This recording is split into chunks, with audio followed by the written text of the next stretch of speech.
สวัสดีครับคุณผู้ชมวันนี้วันที่22กรกฎาคม2568คุณผู้ชม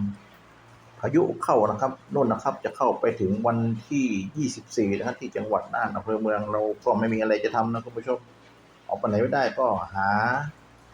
พวกเครื่องคิดเลขนะครับหลายตัวเอามาซ่อมครับเพื่อนๆมาอยู่ในร่มครับเราก็ทำงานในร่มกันครับวันนี้เราไม่ได้ออกสวนยางพารานะครับคลิปนี้ก็